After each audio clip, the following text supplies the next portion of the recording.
Hello everyone, स्वागत है आप सभी का। इस वीडियो में हम HP फॉरेस्ट गार्ड के फर्स्ट मॉक टेस्ट को देखेंगे। मैंने टेलीग्राम चैनल पर एक पोल किया था कि मुझे मॉक टेस्ट करवाना चाहिए या नहीं, तो आप लोगों ने कहा कि आपको मॉक टेस्ट करवाना चाहिए। आप अपने स्कोर हमें कमेंट सेक्शन में बता सकते हैं, कोई फीडबैक है तो वो भी बता सकते हैं। वीडियो को लास्ट तक देखिएगा। जितने देर में मैं क्वेश्चन को सॉल्व करूँगा, आपको भी साथ साथ अपना क्वेश्चन सॉल्व करते देखना है और आपको अपना स्कोर भी काउंट करते जाना है। अगर आपने चैनल को सब्सक्राइब नहीं किया है तो प्लीज़ सब्सक्राइब करें। टेलीग्राम का चैनल मैंने डिस्क्रिप्शन में दिया है, आप हमारा चैनल वहाँ से सब्सक्राइब कर सकते हैं या ज्वाइन कर सकते हैं। तो आइए बात करते हैं हमारा फर्स्ट सेक्शन की, जो आपका है मैथमेटिक्स का। फर्स्ट क्वेश्चन है आपका, देखिए क्वेश्चन जो होंगे वो इंग्लिश लैंग्वेज में लिखे हैं, बट मैं आपको हिंदी में भी अच्छे से एक्सप्लेन करूँगा। तो फर्स्ट क्वेश्चन है आपका, the least multiple of 7 which leaves a reminder of 4 when divided by 6, 9, 15, 18। आपको बताना है ऐसा जो सबसे कम संख्या 7 के पहाड़े में भी आती है जैसा, ठीक है, और जब आप उसे भाग करते हैं 7 से, ठीक है, तो आपका जो रिमाइंडर है वो 4 आ रहा है व्हेन डिवाइडेड बाय 6, 9, 15 एंड 18। देखिए, जब आपने 6, 9, 15, 18 से इनमें से किसी एक ऑप्शन को या वैल्यू को भाग किया तो आपके पास शेषफल कितना आ रहा है, 4। और जो वो आंसर आएगा आपका वो 7 के पहाड़े में भी आता है। तो आपने क्या करना है, मैंने आपको बताया है, जब बात होगी लीस्ट की तो आपने इसका एलसीएम ले लेना है। किसका? 6, 9, 15 और 18 का। तो जो मेरे भाई या बहनें इस वीडियो को फर्स्ट टाइम देख रहे हैं, उन्होंने मेरी HCF और LCM की वीडियो नहीं देखी है, आप प्लीज़ जाकर उसे देख सकते हैं। फिर भी मैं आपको बता रहा हूँ कि आपको जल्दी से LCM कैसे लेना है। अगर आपको कोई अपना मेथड है, आप उसे भी फॉलो कर सकते हैं। देखिए, 6 को आप कैसे लिख सकते हैं, 2 × 3, 3 दूनी 6, 9 को 3 तिये 9, और 15 को 3 × 5, 18 को 3 दूनी 6, 3 तिये 18। देखिए, तो यहाँ से अगर देखिए सबसे ज़्यादा पावर 3 की किस में है, इसमें 3 की पावर 2, 2 बार 3 आया है, इसे ले लिए तो 3 तिये कितना हुआ, 9। यहाँ से मैंने एक ले लिया 2, 9 दूनी 18, और यहाँ पर अलग से क्या है, 5। बाकी तो देखिए सब कुछ आ चुका है, आपका 2 भी आ चुका है, 3 भी आ चुका है, तो 5, 9, 9 दूनी 18 और 5, 18, 5, 90। तो आपका जो LCM आया वो आया 90। तो अब क्या करना है, आपने उस 90 से इन ऑप्शंस को भाग करना है। तो बात करते हैं 74 की। देखिए, 90 से तो ये कम्प्लीटली भाग नहीं होगा। बात करते हैं आपके 94 की। अब आप ये सोच सकते हैं कि देखिए 90 आपका है और आपने 94 को भाग दिया, तो LCM आपके पास जो रिमाइंडर बचेगा वो, यानी कि शेषफल बचा वो तो 4 बचा, पर जो 94 है वो 7 के पहाड़े में आता है, नहीं आता है। तो आपका ऑप्शन बी भी गलत है, आप भाग करके देख सकते हैं। बात करते हैं 184 की।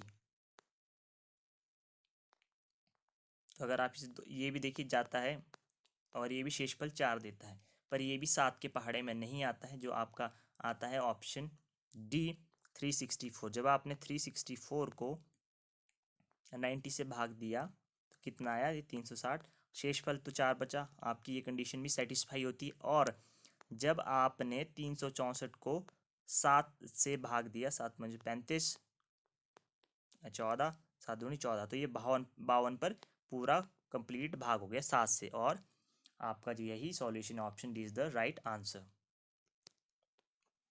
देखते हैं हमारा next question, choose odd one out. आपको बताना है इनमें से अलग क्या है। आपके पास नंबर दिए गए हैं 671, 352, 211 एंड 561। तो आपको मिलते हैं 3-4 ही सेकंड मिलेंगे, क्योंकि आपको फास्ट फास्ट करना है, अदरवाइज वीडियो बहुत लंबी हो जाएगी। तो आप वीडियो को पॉज करके आप अपना सॉल्यूशन देख सकते हैं, बना सकते हैं और कमेंट कर सकते हैं। तो देखिए, अगर आप इन नंबर्स को अच्छे से देख रहे होंगे, जो फर्स्ट और लास्ट नंबर देखिए, जैसे 671, देखिए 6 और 1 7, तो जो बीच वाला नंबर है वो फर्स्ट और लास्ट नंबर का आपका सम है। तो वैसे 3 और 2 5, 2 और 1 1, ये आपका गलत है। देखिए यहाँ पर 2 1 1, 2 और 1 3 को जोड़ा तो ये 2 और 1 को जोड़ा तो 3 आएगा। तो आपका जो गलत आंसर है ऑप्शन सी। तो आंसर आपका जो होगा ऑड वन आउट जो अलग है वो option C is the right answer.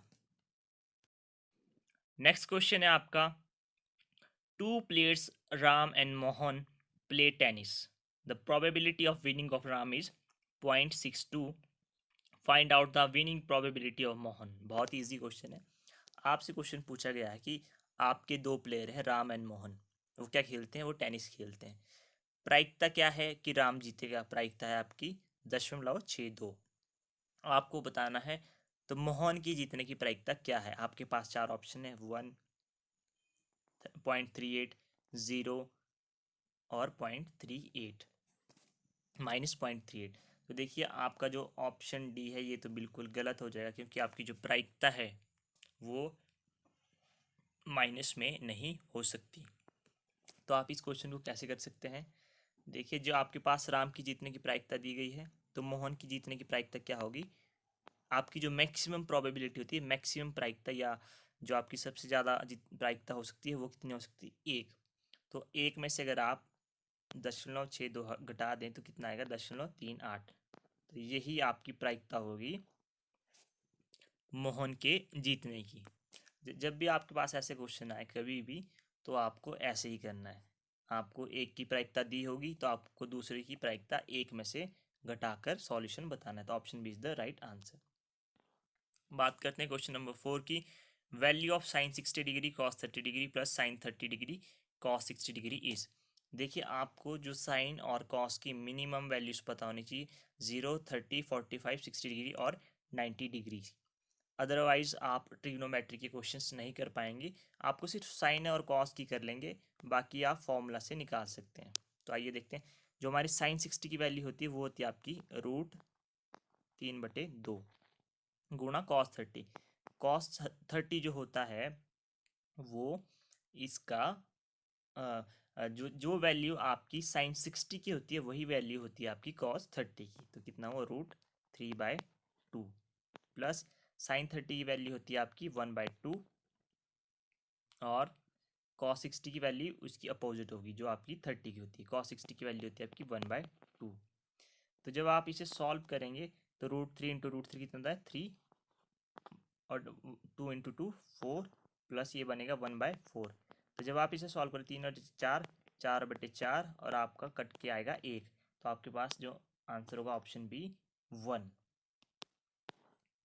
Next है आपके पास cot square A plus 1 equal to, आपको बताना है ये किसके बराबर होता है। तो इसका जो हमारा राइट आंसर होगा option C cosecant square A. Formula है ये, आपसे पूछा जा सकता है, cot square A plus 1 equal to cosecant square A. बाकी आपको पता है एक फॉर्मूला होता है sine square theta plus cos square theta equal to 1। और एक आपके पास ये होता है 1 plus tangent square theta equal to secant square theta. बात करते हैं नेक्स्ट क्वेश्चन की, आपके पास tangent 65 over cot 25 degree equal to. अब देखिए अगर आपको साइन और कॉस की वैल्यू नहीं पता होगी तो आपके लिए प्रॉब्लम हो सकती है, बट इस क्वेश्चन में ऐसा नहीं होने वाला है। देखिए आपको क्या करना है, अब आप इस कॉट को भी टेंजेंट की फॉर्म में ले आए जो आपको बटे में दिया है। तो हम क्या करते हैं, टेंजेंट 65 को ऐसे ही रहने दीजिए, sorry just a second, tangent 65 को भी ऐसे ही रहने दीजिए। तो क्या होगा, कॉट को आप टेंजेंट में कैसे ले जा सकते हैं, आपको याद रखना है जो हमारे 90 डिग्री होता है और 270 डिग्री, इस पर एंगल चेंज होते हैं। मतलब आपका जो है वो साइन है वो कॉज में चला जाएगा और जो आपका कॉट है वो टेंजेंट में चला जाएगा। तो बात करते हैं आप कैसे लिख सकते हैं, 65 को ही बनाना है आपको। तो आप कैसे लिख सकते हैं, कॉट, देखिए कि ये 25 आए तो आप 90 में से जब आप 65 घटाएंगे तो कितना आ जाता है, 25। Cot 90 minus 65। तो मैंने आपको कहा कि जब हम इसमें से जब जो हमारा 90 डिग्री में से हम कुछ घटाएंगे तो हमारा एंगल चेंज होगा। तो ये आ जाएगा टेंजेंट 65 डिवाइडेड बाय कॉट का क्या उल्टा हो जाएगा, टेंजेंट। तो टेंजेंट आपका टेंजेंट इसमें से हम घटाएंगे, सॉरी यहाँ पे हम 25 घटाएंगे तो ये आपके पास आ जाएगा 65। तो टेंजेंट 65 ऊपर टेंजेंट 65, इसका जो हमारा राइट आंसर होगा ऑप्शन बी 1। आपको कुछ नहीं करना था, आपको सिर्फ निचले वाले को टेंजेंट की फॉर्म में लाना था। वो कैसे लाना था, 90 माइनस 25।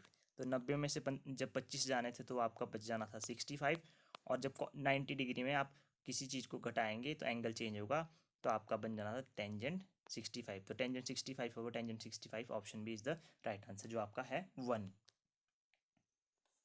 नेक्स्ट क्वेश्चन है आपका, आपको एक सीरीज दी गई है 2, 7 and 12। What will be the 20th term. जैसे ये चल रहा है आगे को, तो आगे जो आपका 20वां नंबर होगा या 20वीं टर्म होगी वो क्या होगी। तो आप ऐसे गिनने लगे तब तो देखिए एग्ज़ाम बहुत लंबा हो जाएगा, टाइम चला जाएगा। तो आपको देखिए सिंपल सा फॉर्मूला हमेशा याद रखना है।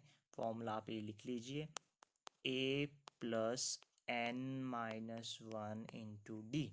ठीक है, मैं आपको समझाता हूँ। आपके पास a होगा जो आपकी फर्स्ट टर्म होगी, जैसे यहाँ पर है 2। n आपको जो पूछा गया, जैसे मैंने पूछा है आपसे 20, तो आपको यहाँ पे 20 लिखना है n की जगह। और d का मतलब होता है डिफरेंस। डिफरेंस का मतलब second term minus first term. तो सेकंड टर्म में आपकी 7 और फर्स्ट टर्म में आपकी 2। तो 7 में से 2 जब गया आपका कितना आया, 5। तो फॉर्मूला हम यूज़ करते हैं, हमारे पास गिवन वैल्यू में से a आ गया आपका 2, डिफरेंस आ गया 7, और n आ गया 20। क्योंकि फर्स्ट टर्म होती है आपका a, डिफरेंस जो इन दोनों के बीच में डिफरेंस है। देखिए 7 और 2 में कितना डिफरेंस है, 5 का। 7 और 12 में कितना डिफरेंस है, 5 का। और n जो आपसे पूछा गया है, तो फॉर्मूला है आपका पास a plus n minus 1 into D. तो आपसे पूछा गया a कितनी वैल्यू है, 2 प्लस n माइनस 1। n की वैल्यू है 20 माइनस 1, और d क्या है आपके पास, 5। तो 2 जमा, जब आप 20 में से 1 घटाएंगे तो आपके पास आएगा 19। और 19 को जब आप 5 से मल्टीप्लाई करेंगे कितना आएगा, 19 पंजे 95। ठीक है, और 95 जब आप 2 जोड़ेंगे तो कितना आएगा, 97। तो ऑप्शन सी आपका राइट आंसर होगा। नेक्स्ट क्वेश्चन है आपके पास, आपको एक सीरीज दी गई है। 8 माइनस 3 नहीं होगा यहाँ पर 3 है। तो 8, 3 और -2। What will be the sum of first 20th terms. देखिए फर्स्ट जो हमने क्वेश्चन किया था अभी प्रीवियस क्वेश्चन, उसमें आपसे ये पूछा था कि आपको बताना है 20th टर्म क्या होगी, जो सीरीज में क्या नंबर आएगा। बट यहाँ पे पूछ लिया गया है कि आपके पास जो सीरीज दी गई है उसकी जो पहली 22 टर्म्स होंगी, ठीक है, या 22 नंबर होंगे, उनका योगफल या टोटल कितना होगा। तो इसके लिए एक फॉर्मूला है, आप नोट कीजिए, SN equal to n/2 into 2a plus n minus 1 into D. ठीक है, ये फॉर्मूला आपको पता है, n/2 into 2a plus n minus 1 into D. यहाँ पर a आपका क्या होगा, फर्स्ट डिजिट। d आपको पता है डिफरेंस। डिफरेंस क्या कैसे आएगा, second term minus first term, 3 minus 8। तो आपके पास डिफरेंस भी आ गया -5। यहाँ पे 3 की जगह +3 है, ये आप करेक्ट कर लीजिए। तो देखते हैं सॉल्यूशन। तो आपसे पूछा गया है कि आपको 20 टर्म्स का बताना है। तो 22/2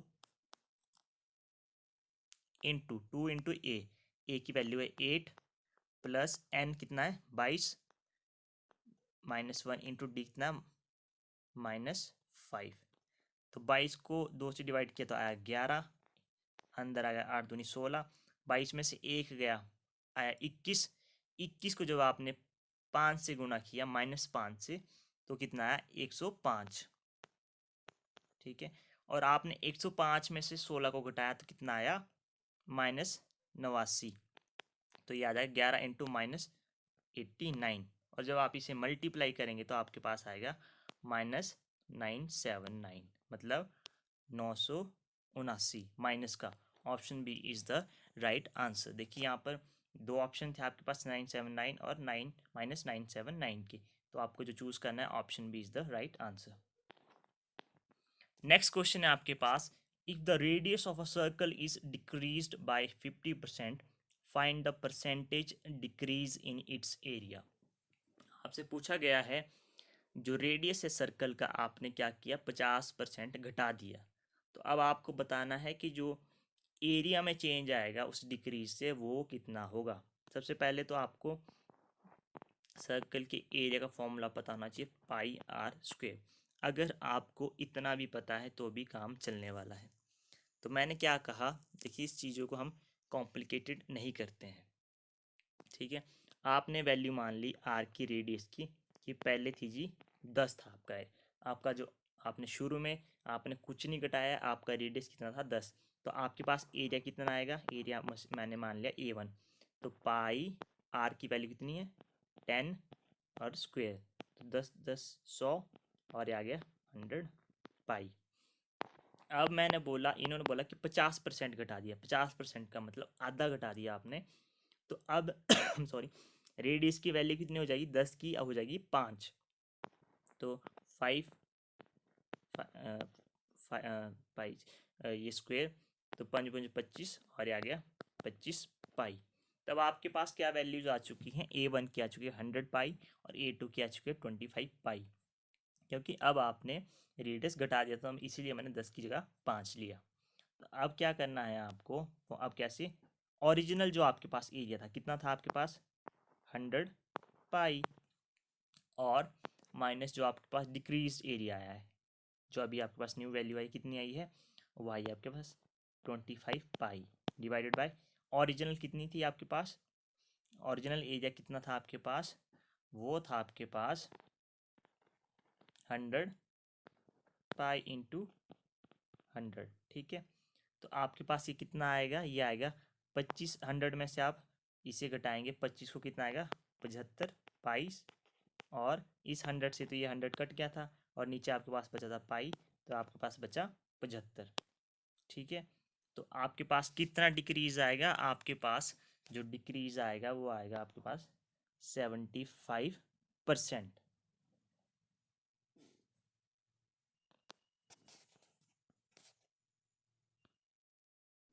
नेक्स्ट क्वेश्चन है आपका, the diagonal of a cube is 603 centimetre, find its volume and surface area. तो देखिए, अगर आपको हम क्या करते हैं, आप एक ए ले लेते हैं, एज ऑफ क्यूब।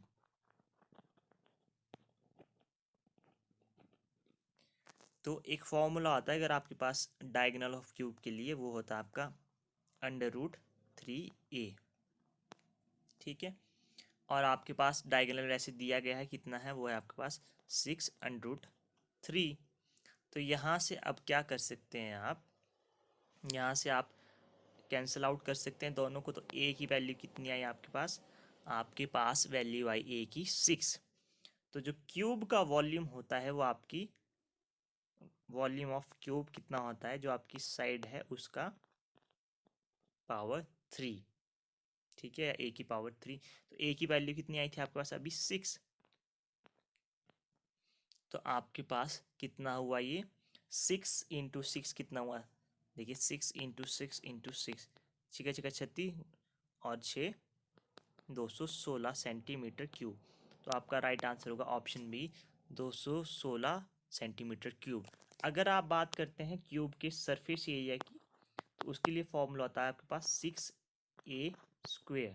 तो 6 × a² मतलब 6 के स्क्वेयर। तो ये भी आपका आंसर इतना ही आना है, मतलब कि आपका सरफेस एरिया भी उतना ही आया और आपका वॉल्यूम भी उतना ही आया। तो आपका ऑप्शन बी होगा जो 216 सेंटीमीटर क्यूब राइट आंसर। अब बात करते हैं नेक्स्ट क्वेश्चन की। Rahul salary was decreased by 50% and subsequently increased by 50%, how much percent does he lose. तो देखिए क्वेश्चन क्या बोल रहा है, राहुल जो है उसकी सैलरी पहले 50% घटा दी, फिर बाद में 50% बढ़ा भी दी, तो आपको बताना है उसे कितना लॉस हुआ है। तो हम क्या करते हैं, हम कहते हैं कि राहुल की सैलरी है वो है कितनी 100, ठीक है, 100 रुपये मान लीजिए आप, बहुत ही कम सैलरी है बट माननी तो पड़ेगी। तो क्या हुआ, अब ये 50% डिक्रीज कर दी गई, ठीक है। तो जब 50% डिक्रीज यानी कि आधी कर दी गई, तो इसकी अब जो राहुल की सैलरी है वो कितनी है 50 हो गई है। अब इसने कहा कि अब मेरी सैलरी बढ़ा दी जाए, तो इसकी सैलरी कितनी बढ़ी, 50%। तो बढ़ने का मतलब ये नहीं कि सिर्फ वो 50%, उस वो हमेशा एक में जुड़ता है या 100 में जुड़ेगा, क्योंकि परसेंट आपका 100 होता है, तो इंक्रीज हुई तो आपकी 50%, मतलब कि आप क्या लिखेंगे कि उसका जो इंक्रीज हुआ है वो कितना हुआ है, 150%, 150 हुआ है। ठीक है, आप इसे अगर सिंपल 50 करेंगे तो वो नहीं होगा, तो आपका यहाँ से जब आप करेंगे 50 दूना 100, और 150 को जब आप 2 से काटेंगे तो कितना आएगा, 75। तो आपका जो उसका डिक्रीज हुआ है वो कितना हुआ है, अ, या लॉस हुआ है वो कितना हुआ, 75%। जो मैं आपको बात बताना चाहता हूँ कि जब इंक्रीज हुआ तो आपको 100 जमा 50 करना है, ना कि आपको 50, तब तो वो कुछ भी इंक्रीज नहीं हुआ, वो उतना ही रहा।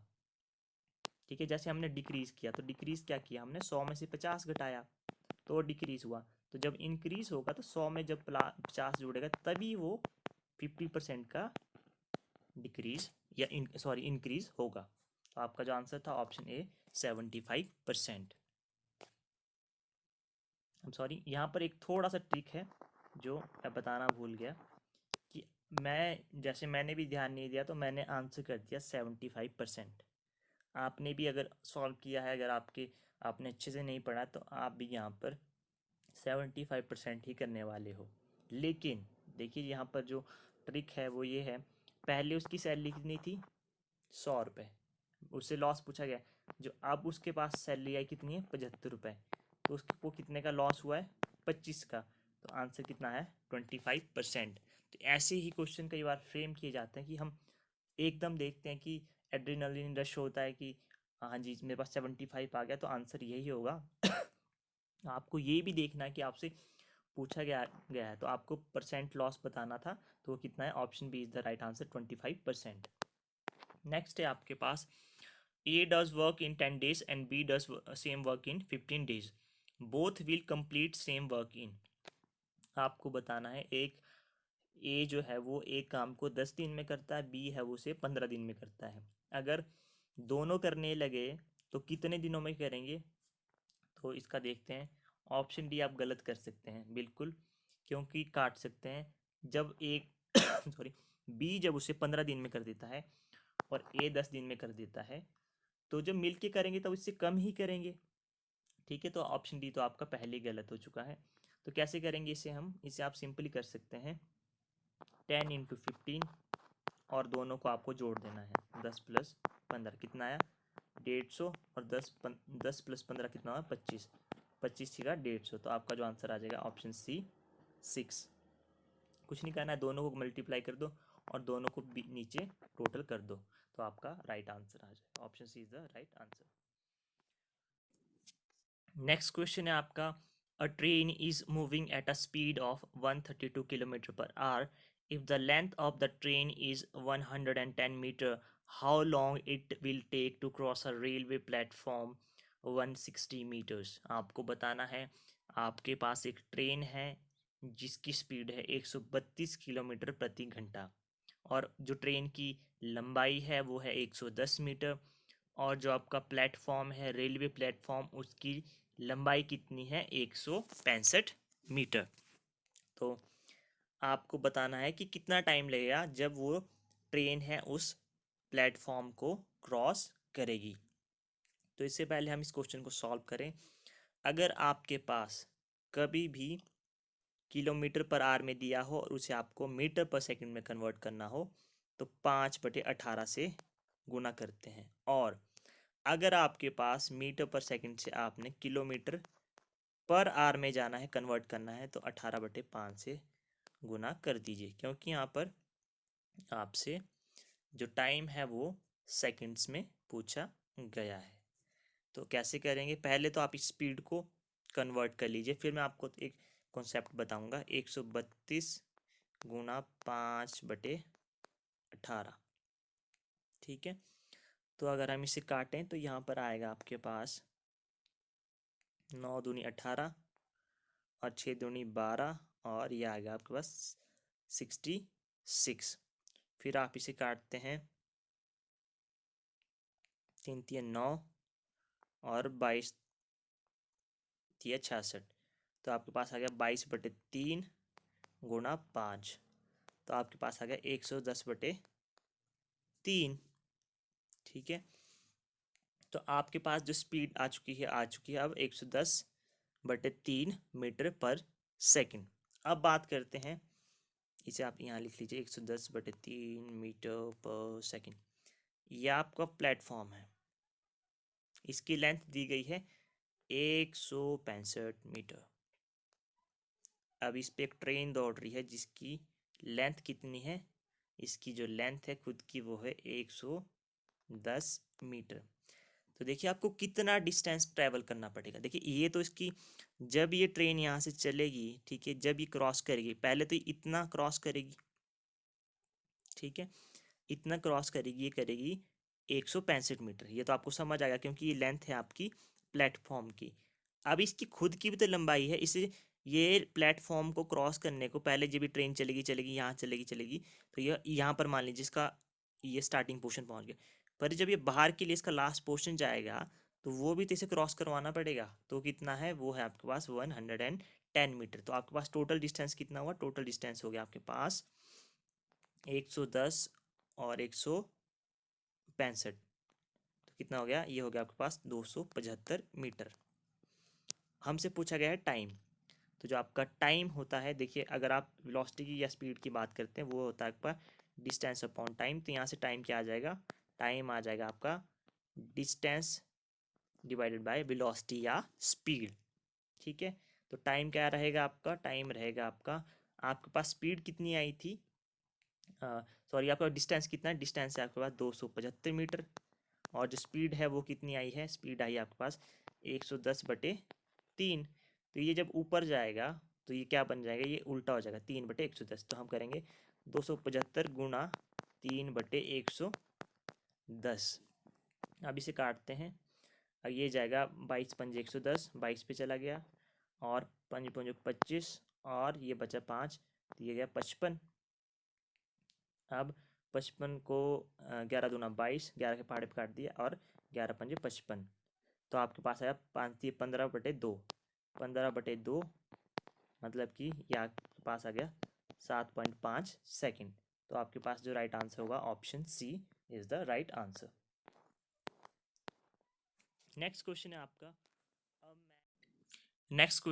अ man takes 3 hours 45 minutes to row a boat 15 kilometers downstream of a river and 2 hours 30 minutes to cover a distance of 5 kilometers upstream. Find the speed of river current in kilometer per hour. Upstream का मतलब जब वो पानी की विपरीत दिशा में जा रहा है, ठीक है, और डाउनस्ट्रीम का मतलब जब वो पानी के साथ बह रहा है। ये चीज़ आपको पता चल गई। तो ये बोल रहे हैं कि जब वो पानी के साथ बह रहा था, ठीक है, उसकी बोट पानी की दिशा में जा रही थी, तो उसने 3 घंटे 45 मिनट में 15 किलोमीटर का डिस्टेंस लिया। अब जब वो पानी के विपरीत दिशा में आ रहा है, उसने 5 किलोमीटर कवर किया और उसने टाइम लिया 2 घंटे 30 मिनट। तो आपको बताना है जो पानी बह रहा है वो किस स्पीड से बह रहा है, स्पीड ऑफ रिवर करंट। तो पहले तो आप देखते हैं, यहाँ पर आपको क्या दिया गया है, आपको दिया गया है टाइम और डिस्टेंस। तो आप यहाँ से स्पीड कैलकुलेट कर सकते हैं। तो स्पीड कैसे कैलकुलेट होती है, डिस्टेंस अपॉन टाइम। तो 3 घंटे 45 मिनट को आप कैसे लिखेंगे, 3 घंटे 45 मिनट को आपको देखिए आवर में, आर में ही लिखना है। तो 3 घंटे तो आपको पता ही, 45 मिनट को कैसे लिखते हैं, 45/60, 15×3 = 45, और ये 15×4 = 60। तो आप 3 आर को कैसे लिख सकते हैं, इसको लिख सकते हैं आप 3×3/4, मतलब 4×3 = 12, 12 और 3 15/4। तो जो पहला बंदा है उसकी स्पीड आपके पास जो टाइम आ चुका है वो कितना है, 15/4 घंटे। ठीक है, तो इसकी स्पीड देखते हैं। तो इसकी जो स्पीड होगी वो कितनी होगी, डिस्टेंस कितना है 15 और 15/4, तो जब इसे हम उल्टा करेंगे तो 15 गुना 4/15, तो 15 से 15 कैंसिल, तो आपके पास जो उसकी स्पीड आई वो कितनी आई, 4 किलोमीटर पर आवर, मतलब 4 किलोमीटर प्रति घंटा। ठीक है, बात करते हैं 2 hours 30 minutes, तो ये इसको आप ऐसे लिख सकते हैं 2 × 1/2, मतलब 4 और 1 5 5/2 आवर्स। ये आपके पास टाइम आ गया। तो अगर आपने इसकी स्पीड निकालनी है तो कैसे S2 मान लेते हैं। तो डिस्टेंस कितना दिया है 5 किलोमीटर, और इसकी स्पीड जो मैंने कही थी आपको 5/2, तो ये कितना आएगा 5 × 2/5, हमने इसे उल्टा कर दिया तो आ गया आपके पास 4। तो एक फार्मूला होता है, अगर आपको किसी भी रिवर करंट का स्पीड बतानी है, तो किस स्पीड से बह रही है, तो उसका फार्मूला होता है 1/2, ठीक है, डाउन स्ट्रीम माइनस अपस्ट्रीम, ठीक है। तो डाउन स्ट्रीम में जो आपकी स्पीड आई थी वो कितनी आई थी, आपकी आई थी 4, और जो अपस्ट्रीम में आई थी वो आई थी 2, तो 4 में से 2 गए 2, ठीक है, और 2 × 1/2, तो ये कितना आया 1। तो आपका आंसर आएगा option A 1 km/h। Next question है आपके पास, roots of quadratic equation √2x² + 7x + 5 √2 = 0। देखिए इस क्वेश्चन को आप कैसे कर सकते हैं विदाउट सॉल्व किए ही। आपको पता है जब आपकी फुल इक्वेशन पॉजिटिव है, उसमें कुछ भी नेगेटिव नहीं है, तो उसका जो राइट आंसर होगा वो क्या होगा, उसके जो दोनों रूट्स होंगे वो आपके नेगेटिव होंगे। तो ऐसा कौन सा इक्वेशन है, ऑप्शन सी, इसमें देखिए -√2 और -5√2, तो ये आपका राइट आंसर होगा। मैंने आपको किस तरीके से क्वाड्रेटिक इक्वेशंस को सॉल्व करते हैं वो प्रीवियस वीडियोस में बताया है, आप उन वीडियोस को देख सकते हैं। तो नेक्स्ट स्टार्ट हो रहा है आपका इंग्लिश ग्रामर। मैथमेटिक्स पोर्शन में टाइम लगता है समझाने में, एग्ज़ाम में ना तो आपके पास इतना टाइम होगा, ना आपको खुद इतना टाइम लगेगा क्वेश्चंस को सॉल्व करने में। तो आइए स्टार्ट करते हैं हमारा इंग्लिश ग्रामर। क्वेश्चन नंबर 16 है आपका, meaning of idiom to smell a rat. आपको बताना है टू स्मेल अ रैट का मतलब क्या होता है। आपने अपना आंसर चूज कर लिया होगा, तो जो इसका राइट आंसर है option C, to suspect foul dealings. गड़बड़ियों को पता करना ही क्या कहता है, टू स्मेल अ रैट। बाकी तो ये गलत है, to see signs of plague epidemic, ऐसा वैसा कुछ नहीं है, तो option C is the right answer. Next है आपका चूज करेक्ट वन। आपको स्पेलिंग बतानी है जो इसमें सही है। आपसे पूछा गया एकोमोडेट, तो आपके पास 2 सेकंड है चूज करने के लिए। तो आपने चूज कर लिया है, तो इसका जो हमारा आंसर होगा ऑप्शन ए एकोमोडेट। आपको याद रखना है एकोमोडेट में सी भी डबल होता है और एम भी डबल होता है। नेक्स्ट है आपका चूज करेक्ट वन। आपके पास फिर से 4 स्पेलिंग्स दी गई हैं लाइसेंस की, तो आपको बताना है इसमें से जो राइट आंसर है, आपको पता ही होगा ऑप्शन सी लाइसेंस। बाकी सारी स्पेलिंग्स गलत है। नेक्स्ट क्वेश्चन है question number 19, synonym of pity is. तो पिटी का सिनोनियम क्या होता है, option B mercy. Next question है आपका question number 20, the synonym of prudent is. तो इसका जो हमारा राइट आंसर होगा ऑप्शन ए वाइज। देखिए इस सेक्शन में इतना टाइम नहीं लग रहा है, तो आप देख सकते हैं कि आपको जो टाइम लगेगा वो मैथमेटिक्स पोर्शन में ही लगेगा, अदरवाइज बाकी क्वेश्चन इजीली और फास्ट तरीके से हो सकते हैं। नेक्स्ट है आपका एंटोनियम ऑफ इनइवाइटेबल, जिससे आप बच नहीं सकते। तो इसका जो एंटोनियम यानी कि उल्टा होगा ऑप्शन ए अवॉइडेबल। नेक्स्ट है आपके पास, आपको एरर फाइंड करना है। आपके पास सेंटेंस दिया गया है, my sister has red pages after pages of the Bible. तो आपको बताना है इसमें जो गलत है कौन सा पार्ट है। तो इसका जो राइट आंसर होगा ऑप्शन सी। क्यों गलत होगा, पेजेस आफ्टर पेजेस नहीं होगा, यहाँ पर होगा page after page.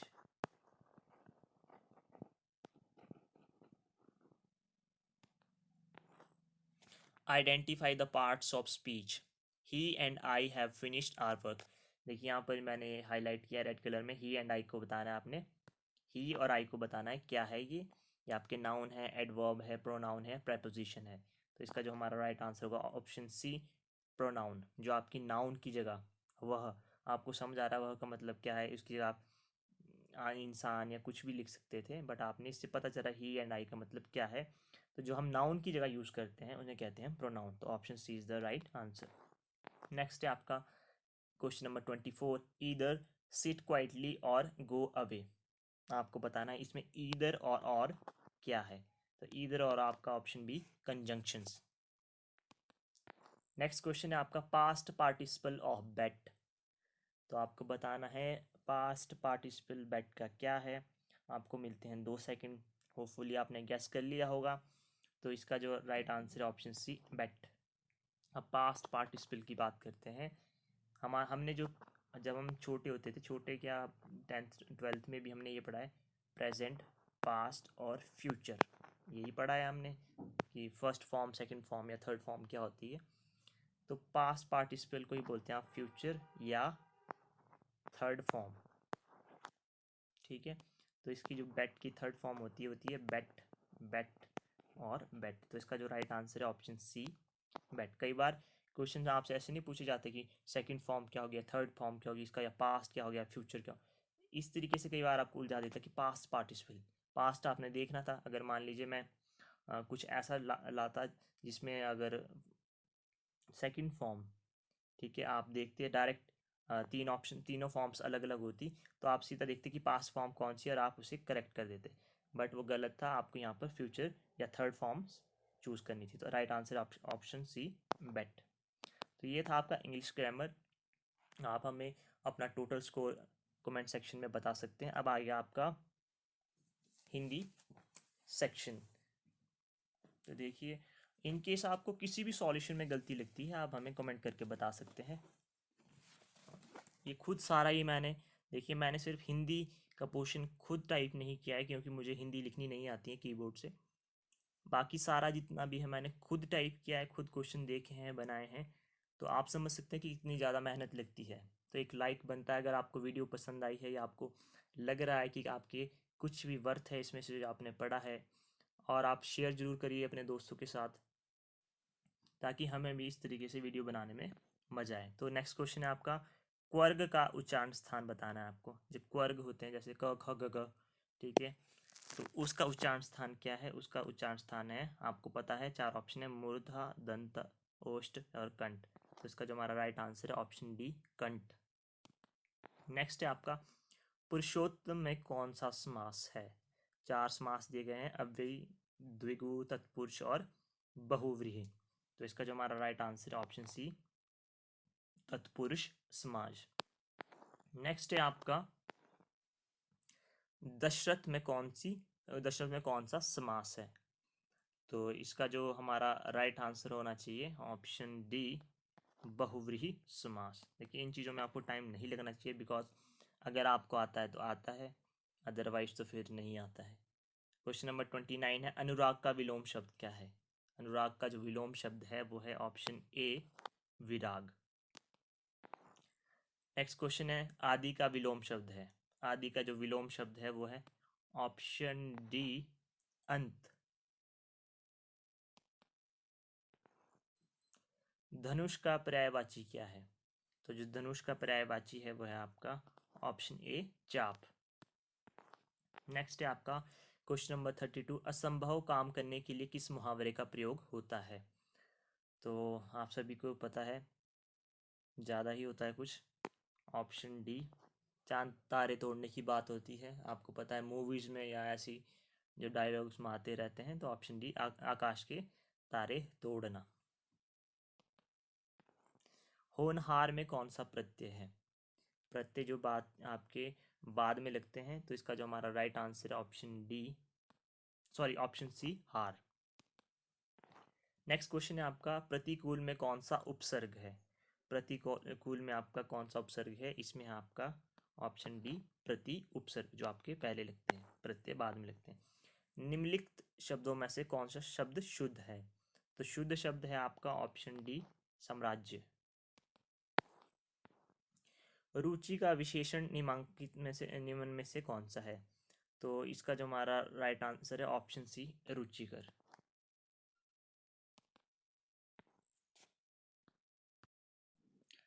Next section है आपका HPGK का। तो आइए स्टार्ट करते हैं question number 37। Who was the king when Guru Govind Singh ji visited Bilaspur in 1682?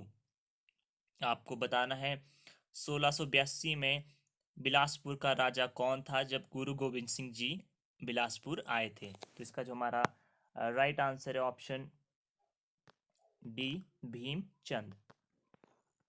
Next है आपका who established princely state Trigarta?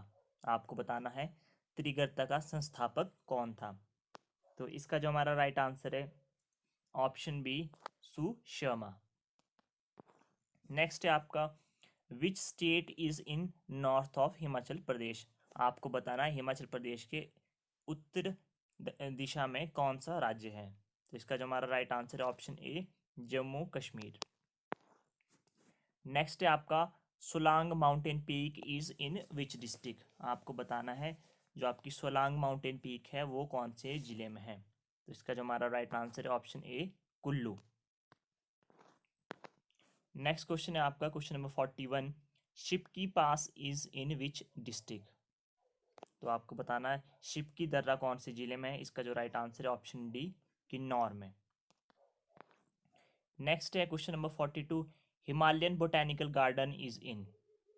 आपको बताना है हिमालयन बोटेनिकल गार्डन कहाँ है। ये आपका ऑप्शन ए, शिमला में।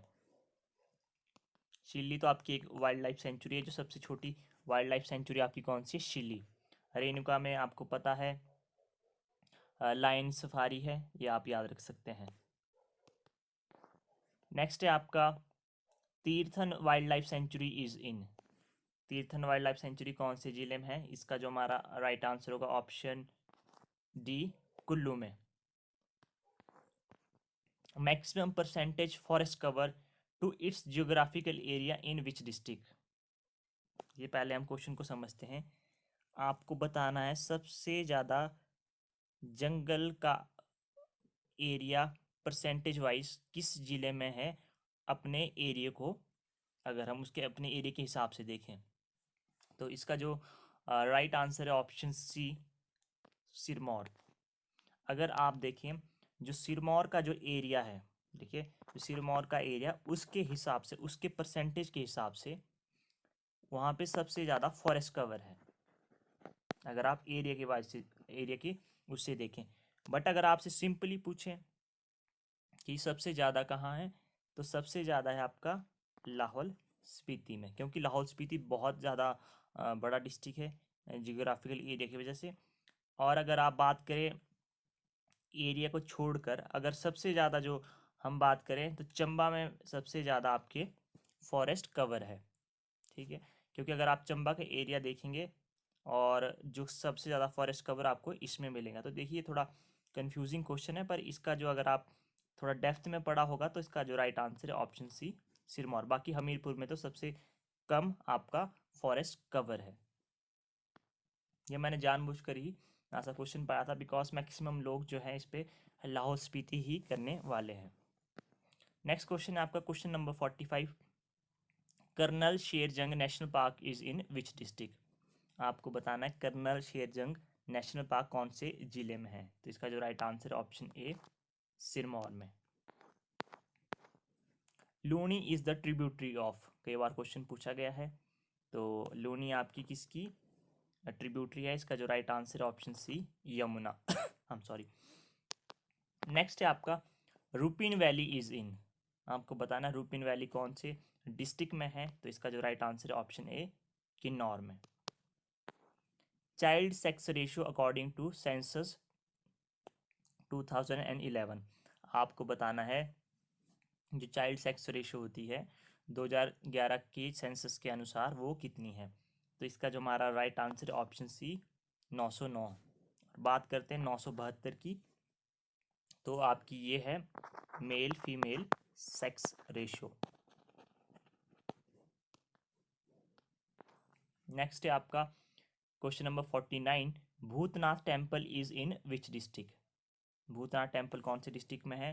तो ये है आपका ऑप्शन बी, मंडी में। और मंडी को क्या कहते हैं हम? छोटी काशी। नेक्स्ट है आपका which of the following was an environmentalist who fought against illegal mining and quarrying in her state Himachal Pradesh? आपको बताना है कौन से वो एक एनवायरमेंटलिस्ट थे, हिमाचल प्रदेश से थे, जो जिन्होंने इलीगल माइनिंग के खिलाफ मोर्चा खोला। तो इसका जो राइट आंसर है ऑप्शन बी, किंकरी देवी। सुंदरलाल बहुगुणा जी थे, ये आपके उत्तराखंड के रहने वाले थे, ये भी अभी रिसेंटली ही इस दुनिया को छोड़कर गए हैं, तो यहाँ से भी क्वेश्चन पूछा जा सकता है। नेक्स्ट क्वेश्चन है आपका साइंस पोर्शन, और हमने यहाँ पर 35 क्वेश्चंस लिए हैं आपके साइंस पोर्शन से। तो आपका फर्स्ट है फिजिक्स पोर्शन। तो क्वेश्चन नंबर 51 है आपका, द स्काई अपीयर्स ब्लू। आपको बताना है आपका जो आसमान है वो नीला क्यों है। तो इसका जो राइट आंसर है option C, due to scattering of light. Next है आपका, the radius of curvature of plane mirror is. तो इसका जो राइट आंसर है ऑप्शन बी, इनफिनिटी। देखिए क्वेश्चन सारे टाइप किए हैं। अगर आपको वीडियो पसंद आई है तो आप प्लीज़ लाइक करें, अपने दोस्तों के साथ शेयर करें। नेक्स्ट क्वेश्चन है आपका I am sorry, the fossil planet is. कई बार क्वेश्चन पूछा गया है, आपको बताना है फॉसिल प्लैनेट या जीवाश्म प्लैनेट कौन सा है। तो इसका जो राइट आंसर है ऑप्शन बी, मर्क्यूरी। आपको मुझे कमेंट करके बताना है जो सन में जो रिएक्शन होता है जिससे एनर्जी निकल रही है वो कौन सा होता है, न्यूक्लियर फ्यूजन या न्यूक्लियर फिजन। नेक्स्ट क्वेश्चन है question number 54, who invented barometer. पहली बात तो बैरोमीटर होता क्या है, बैरोमीटर होता है आपका जो आपका प्रेशर को मेजर करने के लिए इस्तेमाल होता है। तो बैरोमीटर की जो खोज की थी वो की थी टॉरिसेली ने। ग्राहम बेल का आपको पता है टेलीफोन की खोज, एडिसन ने इलेक्ट्रिक बल्ब, जेम्स वॉट ने क्या किया था, इन्होंने आपका भाप का जो इंजन था वो खोज की थी। Question number 55, the device use to transform sound energy into electrical energy. आपको बताना है आपकी जो साउंड एनर्जी को इलेक्ट्रिकल एनर्जी में कन्वर्ट करता है उसे हम क्या कहते हैं, उसे कहते हैं हम ऑप्शन सी, माइक्रोफोन। आपको मुझे बताना है डायनमो और ऑडियोमीटर किसके लिए यूज़ होते हैं, ये डिवाइस किस काम में लाए जाते हैं। माइक्रोमीटर तो आपकी थिकनेस को या मोटाई को मापने के लिए, मेजरमेंट करने के लिए, जैसे आपका वर्नियर कैलिपर होता है उसी तरीके का ही आपका माइक्रोमीटर होता है। नेक्स्ट क्वेश्चन है question number 56, alpha particle is the nucleus of an atom. Alpha particle किसके न्यूक्लियस में है। तो इसका जो राइट आंसर है option B, helium. Next question है question number 57, the temperature at which ferromagnetic material becomes paramagnetic. आपको बताना है वो कौन सा टेम्परेचर होता है जिसमें आपके फेरोमैग्नेटिक मटीरियल पैरामैग्नेटिक बन जाते हैं। तो इसका जो राइट आंसर है option C, inversion temperature. Next question है question number 58, hydrogen bomb is based on what principle. इसके दो ही ऑप्शन है क्योंकि आपको पता है दो ही ऑप्शन होते हैं, न्यूक्लियर फिजन या फ्यूजन। तो इसका जो हमारा राइट आंसर है ऑप्शन ए, न्यूक्लियर फिजन। और जो आपका न्यूक्लियर फ्यूजन होता है उस पर आपके एटम बॉम्ब होते हैं। अब हाइड्रोजन बॉम्ब आपकी थोड़ी मॉडर्न टेक्नोलॉजी है तो ये आपके न्यूक्लियर फिजन पे काम करते हैं। द हैवीएस्ट, नेक्स्ट क्वेश्चन है आपका question number 59, the heaviest naturally occurring element is. तो इसका जो राइट आंसर है option B, uranium. Next question है आपका question number 60, metal which is in liquid form. Generally आपकी मेटल्स सॉलिड स्टेट में होती है, सॉलिड फॉर्म में होती है। तो जो राइट आंसर है ऑप्शन बी, मर्क्यूरी आपकी लिक्विड फॉर्म में होती है। Question number 61, vitamin C also known as. Vitamin C को हम किस नाम से जानते हैं। इसका जो हमारा राइट आंसर है option B, ascorbic acid. Question number 62, a mobile phone charger is. आपको बताना मोबाइल फ़ोन चार्जर क्या है। आपका ये इन्वर्टर है, यूपीएस है, स्टेप डाउन ट्रांसफार्मर है, स्टेप अप ट्रांसफार्मर है। तो इसका जो राइट आंसर है option C, step down transformer. क्योंकि आपकी जो 240 वोल्ट आता है आपके घर में उसको ये कन्वर्ट कर देता है, डाउन कर देता है अप टू 5 वोल्ट। तो ये हुआ आपका step down transformer. Question number 63, the main component of natural gas is. जो मेन कंपोनेंट है नेचुरल गैस का वो क्या है, वो है आपका option A, methane. Next question है आपका, मोनोजीटे इज एन और ऑफ। आपको बताना मोनोजीटे किसका और है, ये आपका है ऑप्शन बी, थोरियम का। नेक्स्ट क्वेश्चन है आपका, बायोलॉजी सेक्शन है आपका ये। वो was the inventor of bacteria. Inventor of bacteria कौन थे? Option A, Antony von Leeuwenhoek. इन्होंने ही आपका माइक्रोस्कोप की खोज की थी, जिसे हम कहते हैं सूक्ष्मदर्शी। रॉबर्ट हुक का क्रेडिट जाता है सेल की खोज के लिए, तो ये आप याद रख सकते हैं। नेक्स्ट क्वेश्चन है आपका question number 66। Environment is a composite caused by. Environment आपको बताना है कौन कौन से फैक्टर से बनता है। बायो, देखिए इन्वायरमेंट में सब कुछ आता है, biotic, abiotic, physiography factors, तो option D, all of these. Next question है आपका, which of the following is a viral disease. आपको बताना है smallpox, tuberculosis, malaria, cholera. इनमें से वायरल डिजीज कौन सा है? तो इसका जो राइट आंसर है option A, smallpox. Question number 68, which microorganism causes hepatitis B. तो आपका जो हेपेटाइटिस बी किससे होती है? ऑप्शन ए, वायरस से। नेक्स्ट क्वेश्चन है आपका, the edible part of potato is. तो जो खाने लायक पार्ट होता है पोटैटो का, से हम क्या कहते हैं? उसे कहते हैं हम option D, stem. Question number 70, who pronounced theory of evolution. Theory of evolution किसने दी थी? आपको पता है ऑप्शन बी, डार्विन ने। नेक्स्ट क्वेश्चन है आपका, anti malarial drug quinine is made from plant. आपसे पूछा जा सकता है कि क्विनिन क्या है, तो आप लिख सकते हैं anti malarial drug. The plant is, और ये किस प्लांट से निकलती है? तो इसका जो राइट आंसर है ऑप्शन डी, किनकोना या किंचोरा, या किसी प्रोनाउंसिएशन आप देख सकते हैं, बट जो राइट आंसर है ऑप्शन डी।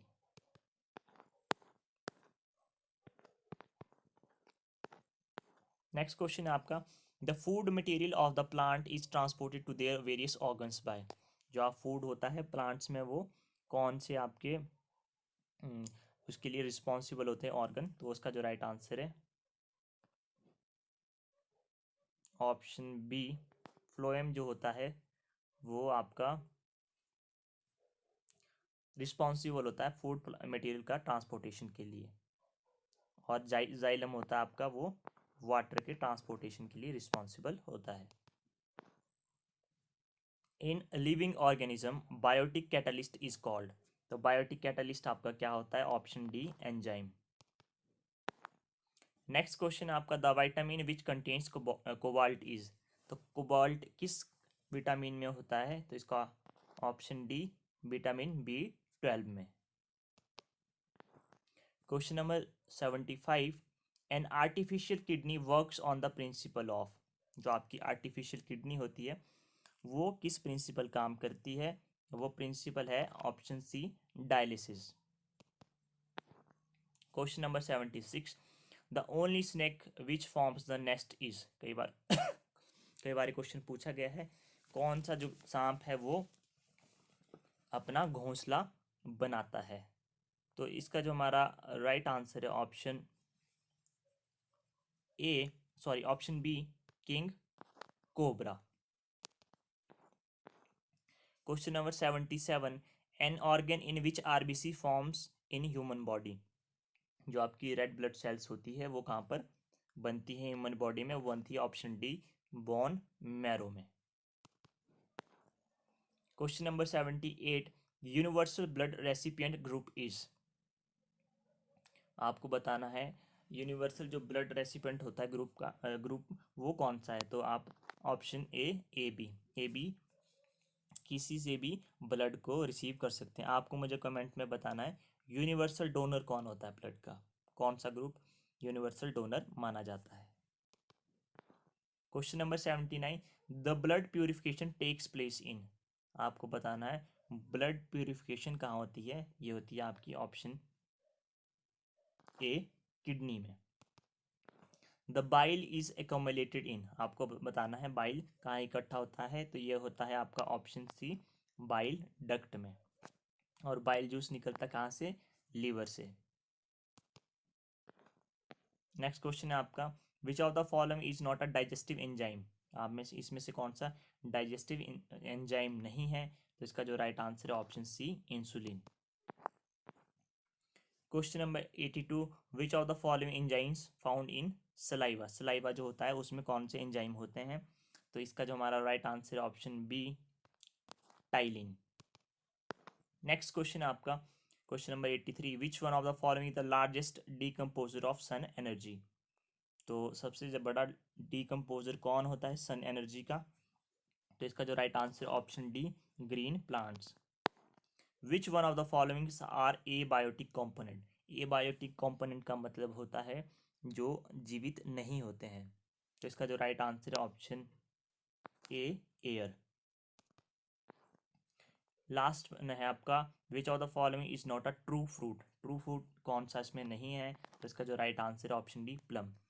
तो ये थे आपके, देखिए, एक मॉक। होपफुली आपको पसंद आया हो।